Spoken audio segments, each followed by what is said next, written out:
Moradagi nima qilyapsiz? Galop tortamiz. Galovga salmashyaptimi? Nima va qanaqa vaziyatda u galovga ketib qoladi ko'pincha?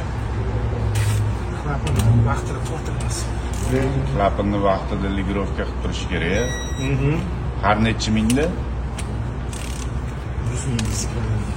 Har 100 ming 120 mingda. Freightliner shunaqa kasali bor. Kasal emas, o'zi vaqtida 100 ming 120 mingda klapan ligirovka qilib tursa, traklar ancha yurib beradi.